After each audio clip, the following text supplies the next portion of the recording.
中国这一次真的完了。就在11假期刚结束的第一天，世界迎来了一个足以载入史册的消息。特朗普怒吼般的在社交平台发文，中国正在变得非常敌视。我们将对所有中国产品加征100%关税。是的，100个百分比。历史上，美国从未对任何一个主要经济体实施如此极端的贸易惩打，连对前苏联、伊朗、朝鲜的制裁都没到这个程度。而这一次，特朗普几乎是带着报复与宣战的语气宣布，我们不再需要中国。与此同时，北京商务部深夜发布了2025年第61号公告，对稀土、锂电池、石墨材料、稀土提炼设备等所有涉及关键战略原料的产品全面实施出口管制。任何含有中国稀土成分超过 0.1% 的产品全部禁止出口。这是中美贸易关系的终极对撞，没有谈判，没有余地，没有回头路。这一幕像极了1914年奥地利向塞尔维亚发出的最后通牒。不同的是，这次的导火索不是子弹，而是稀土。稀土是全球高科技产业的命脉，从苹果手机到特斯拉电动车，从战斗机雷达到导弹制导系统，都离不开这些微小而神秘的金属元素。而全球约90%稀土供应都来自中国。几十年来，中国用极低的成本换来了世界的依赖，也换来了今天的筹码。然而，筹码一旦用错，就是自毁。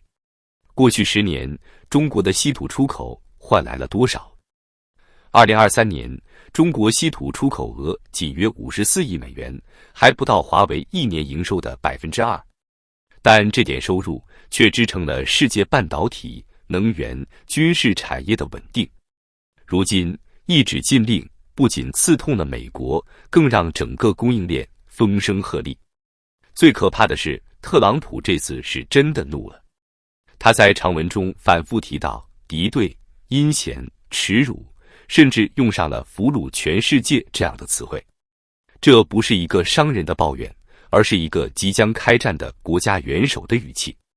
就在几个小时后，美国贸易代表杰米森·格里尔也发出警告，我认为中国误判了一切。而华尔街的反应更快，纳斯达克期货盘瞬间暴跌 3.6%， 标准普尔500指数期货下跌超过 2%。 全球投资者用脚投票，他们知道这不仅是一场贸易战的升级，而是新冷战的正式开始。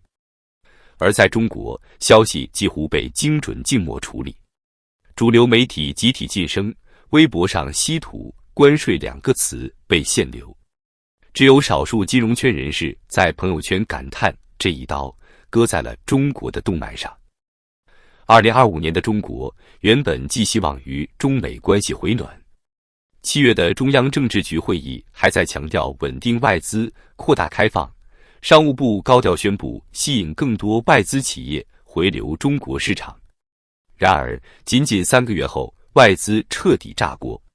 据日经亚洲评论最新统计，今年前3季度，日本企业对华投资同比暴跌 40%， 创下10年来最大跌幅。而美国企业撤离中国的速度更惊人，苹果、微软、戴尔、惠普几乎在同一时间宣布将生产线转移至印度与越南。中美关系的最后一点假象，在10月11日彻底崩塌。而这一切早有预兆。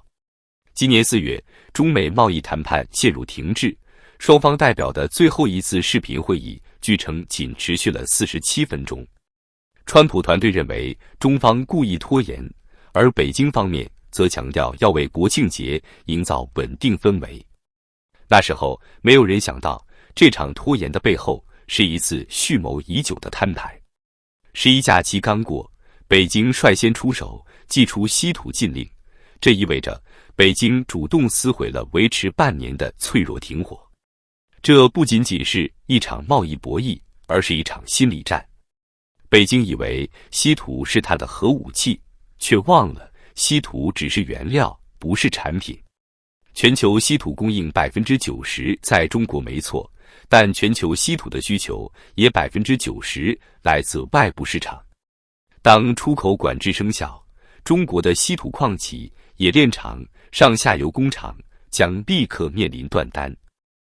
2023年，中国稀土行业产值约8000亿元人民币，而出口量的骤降意味着这个产业将在1个月内蒸发掉一半的订单。与此同时，美国的反制如同闪电，关税100%，软件出口管制同步启动。这意味着微软、英伟达、谷歌、亚马逊所有涉及 AI、大数据、芯片算法的软件产品都将停止向中国更新或提供授权。AI 断供是毁灭性的。中国 AI 产业有多依赖美国？根据智库 China AI Index 数据，2024年中国 AI 模型训练所用算力中，92%依赖英伟达芯片，而这些芯片背后的系统软件、优化工具，全是美国企业的专有技术。软件一断，中国所有 AI 公司，从百度文心一言到阿里通义千问，再到华为盘古大模型，统统会陷入无系统、无更新、无修复的状态。这不是脱钩，这是拆股。风暴已经开始，没有人能幸免。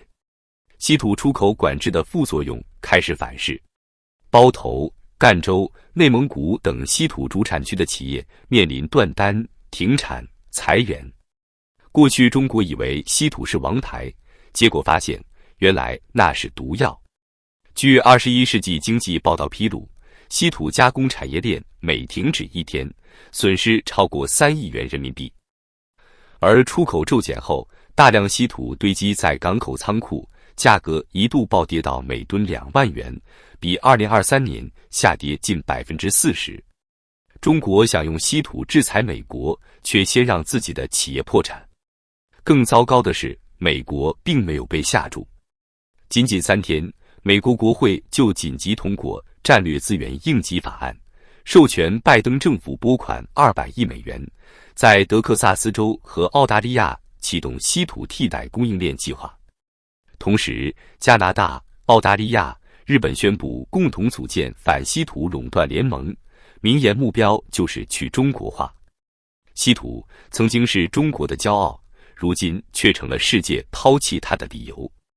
在社交平台上，一位网友的评论戳中了所有人的痛点。当中国封锁稀土的那一刻，世界在找替代，而我们在找工作。在美国关税暴击、稀土自断出口的双重打击下，中国制造业的根基正在崩溃。根据国家统计局最新 PMI 数据，制造业景气指数已连续5个月低于荣枯线，而工业利润同比下降 18.7%， 创下疫情以来最差水平。经济崩塌的信号不再是预测，而是正在发生。房地产复苏无望，百强房企销售额再降 35%， 恒大、碧桂园的烂尾项目成片，财政收入见底，地方政府靠卖地还债的时代彻底结束，城投债规模突破80万亿元人民币，却无人敢接盘。青年失业率飙升，根据清华大学调研，真实青年失业率或已超过 36%， 一切都在往最坏的方向发展。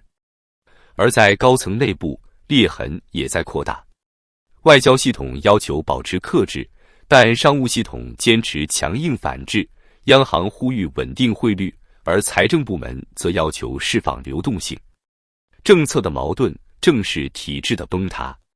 中国已经陷入了一个无解的循环，越封锁越孤立，越强硬越被抛弃，越喊自主可控，越发现什么都要进口。外资撤离，企业倒闭，失业暴涨，这场经济大雪崩已经失控。而这背后最可怕的是心理的崩塌。有人在微博写道：“这一刻，我才真正理解什么叫没有未来。”有人在知乎感叹：“当稀土出口成了武器，普通人的生活就变成了战场。”也有人在小红书上写，昨天还在上班，今天厂就关了，我的未来被一纸禁令封死了。这不是政治新闻，而是每一个人的命运。美国在封锁，中国在硬撑，世界在脱钩。所有人都知道，真正的灾难才刚刚开始。因为这一次，中美不只是贸易战，而是信任的破裂，是供应链的解体，是几十年全球化秩序的终结。一个经济体可以忍受通胀、衰退、封锁，但无法承受失去世界的代价。中国曾用40年时间融入世界，现在可能只用40天就被世界排除在外。